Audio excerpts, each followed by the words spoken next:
very confident in, that we really believe are true about the universe from the scientific perspective, that should bear upon, however it is, you want to set up your own view of the meaning of life and where it all came from. So let's get there. And I want to start with the very beginning. If it were 2,500 years ago, if we were the ancient Greeks thinking about how stuff worked in the universe, the very first physics questions, right? Think about what Aristotle says about how things move. He says that if something is going to move, you have to push it. If there is motion, it's because there is a mover. There's a natural state of things, which is basically to sit where they want to be and then not move anymore. And guess what? Aristotle is correct if what you want to do is describe the world of your immediate senses. If you want this to move, you have to push it. If I stop pushing it, it will stop moving once again, right? He's not crazy. The car is not going to move unless someone is pushing it. Even if there's a very adorable little puppy dog pushing the car, driving the car, you need some fuel inside to get it to go, okay? It took hundreds of years, a lot of deep thought, to realize that as true as this is for our everyday lives, it's not how the world works at a fundamental level. And by fundamental in this sense, we mean, what are the rules so that we can start with them and figure everything else out, rather than starting right at what we immediately see. So what Aristotle says successfully describes what we immediately see, but we can't go deeper with it. It was over 1,000 years later that a Persian physicist, actually he was not a physicist, he was a doctor, medical doctor named Ibn Sina. He was a medical doctor, but in his spare time he came up with new laws of physics. So he invented something that we now call conservation of momentum. Ibn Sina was the first to point out that if you were moving, but you were moving in vacuum, in empty space, then what would happen is you would continue to move forever at the same velocity. That the fact that when you push something and it moves and then stops, that's not a fundamental law of nature. That's just because there's friction in the room, right? There's air resistance, there's the force being acted upon you by the ground and so forth. These days we build spacecraft that are literally out there in empty space, and indeed, they will move in a straight line more or less at the same speed forever and ever, or until something else bumps into them. Now, this seems like a really good way to start torturing our undergraduate physics students with puzzles about inclined planes and pendulums and things like that, but it's more than that. This is a very profound, deep shift in how we think about the nature of the world. In the Aristotelian world, what we thought about at the most fundamental level was a world of purposes and goals, right? There was a reason why something was doing something in a different way. So Aristotle took this to its logical conclusion. The world moves, therefore there must be a mover for the world, a mover that was not itself moved, an unmoved mover which you could identify with God if you wanted to. This point of view, which was then reified in classical mechanics with Isaac Newton and so forth, says something different. It says that the motion of the world is natural, does not require an outside mover. It just is what the world wants to do. And as I mentioned, Isaac Newton developed this into a whole theory of mechanics, classical mechanics, right? That's what we really torture our little students with when we say, you know, two balls are hitting each other. You tell me, given where the balls are at the beginning, they're coming in at a certain position with a certain velocity. You tell me how they will scatter off of each other. It wasn't even Newton. It wasn't until quite a long while afterward that Pierre-Simon Laplace realized that there was an enormously important implication of Newtonian physics, of classical mechanics. What we torture our students with is the question, given that you start with two balls coming in at a certain angle, certain position, you tell me where they will go in the future. What Laplace says is, if I believe these equations you tell me, I could just as easily tell you what the balls were doing at the end of the experiment and ask you where they had come from. There is something called conservation of information. Not only is there conservation of momentum, which is pretty straightforward, there's something even deeper about the fundamental nature of reality, that the amount of information you need to specify what the world is doing is the same at any one moment of time. And that information, in principle, specifies the entire past and future of the universe. So Laplace invented what we call Laplace's demon. Laplace didn't call it that. He was an atheist. He called it a vast intelligence. He said, imagine there's a vast intelligence that knew the position and velocity of everything in the universe, had infinite computing power, and knew all the laws of physics. To that vast intelligence, the future and the past would be as known and as clear as the present moment is.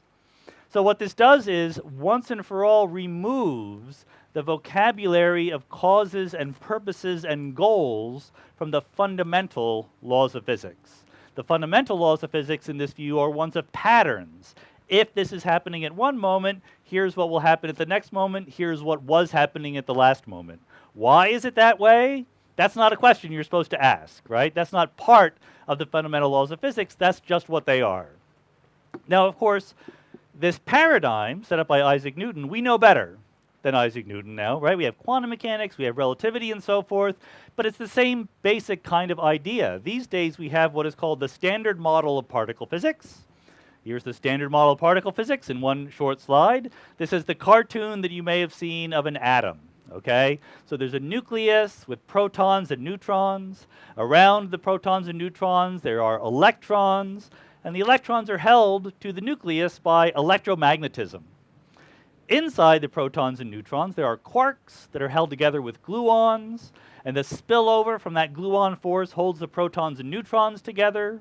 Occasionally, there's something called the weak nuclear force that turns a proton into a neutron or vice versa and spits out a neutrino. The whole thing has the property that everything is pulled to everything else by the force of gravity, and meanwhile, everything has a background, which we call the Higgs field. That was the last piece of this puzzle. We discovered the vibrations of the Higgs field that we call the Higgs boson just in 2012, okay? So 2012 put the finishing touches on this picture that we now call the standard model of particle physics. Now, what I want to claim, you don't have to believe me, right? I mean, I'm going to say things that I think are true, and honestly, you should believe me, but you don't have to. There's no normative force that you have to, but you should understand what I'm saying. What I'm saying is, there's plenty that we don't know about the laws of physics, but there's something that we do know. There is a regime, an area of possible applications where we do understand the laws of physics. And that regime, that domain of validity for the laws as we currently understand them, includes everything going on in this tent. Everything going on in this tent, and for that matter, everything you've ever seen with your eyes, heard with your ears, touched with your fingers, in your life, we understand the laws of physics that govern what those things are. This is what we call the core theory in physics. It's the standard model of particle physics plus Einstein's general relativity. You may have heard that gravity, which general relativity describes, does not play well with quantum mechanics. We don't have a quantum theory of gravity, and that's true, but we have a pretty good quantum theory of gravity. What we don't have is the final quantum theory of gravity. We can't explain the Big Bang or black holes, but if you want to explain why raindrops fall down rather than up, you can explain that in both quantum and gravitational terms right now. So everything that you've ever seen or touched, we have a theory that explains that. Of course, we don't understand dark matter, dark energy, the origin of the universe, and we certainly don't understand how these individual bits and pieces come together to make things like chemicals or aardvarks or financial systems and so forth, okay? Complex phenomena that are beyond the laws of fundamental physics. We certainly have a lot to do in understanding them, but whatever that work will eventually be, it better be compatible with the fundamental laws of physics. I don't understand how the human brain works in any great detail, but I know the brain is made of atoms. So if I'm going to come up with a theory of how the brain works, it better be compatible with the known laws of physics. Now, I know what you're thinking. I would only believe it if they showed me the underlying equations. You've come to the right place. Here you go. The good news is it's only one equation, okay? In Isaac Newton's time, it was F equals ma, Newton's second law, force is mass times acceleration. If you were Laplace's demon in a classical world, so someone gave you the billiard balls, the laws of physics you would have in your brain were Newton's laws, and you would know how the billiard balls bumped into each other. If you are a modern quantum mechanical Laplace's demon using the core theory to do your predictions, this is the equation you would use. And basically, this is the equation that plays the role of Newton's second law. This is the answer to the question, if you give me the state of the universe now, what will it be a moment from now? What would I predict would come next? Now that's not remarkable. I mean, this is remarkable. This is an enormous amount of effort that goes into this one little tiny expression right here. The remarkable thing is that I'm saying that it's not that there's nothing missing. It's not that we're done in any sense. But if there is anything missing, which there almost certainly is, if there are new laws of physics, new fields and particles we haven't yet discovered, they don't affect our everyday lives. They don't affect what is happening in this room right now. There's dark matter, for example. Very probably there are dark matter particles streaming through this room.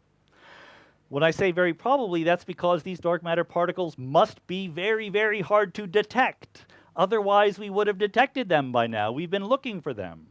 Any new kind of stuff that is not subsumed in this equation is hard to detect and therefore can't have an enormous impact on what is going on in our bodies, in our brains, in the floor, in the rain, etc. So let me give you a tiny little argument in favor of that grandiose claim. The grandiose claim is the laws of physics underlying everyday life are completely understood. Pretty grandiose. Again, shouldn't believe me. Again, should, but okay. This is a Feynman diagram named after Richard Feynman. My claim to fame at Caltech is that I sit at the desk that Richard Feynman used to sit at. People are always asking me what I did to deserve Richard Feynman's desk. And the answer is it goes to the most senior theoretical physicist at Caltech who is not senior enough to get a brand new desk when they arrive. So this Feynman diagram tells a story. This is a story of particles interacting with each other. So there's a blue particle and a red particle. Time runs left to right. They come in and they interact by exchanging a green particle. Okay?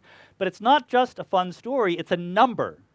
Feynman told us how to use these little pictures to calculate the probability of this actually happening.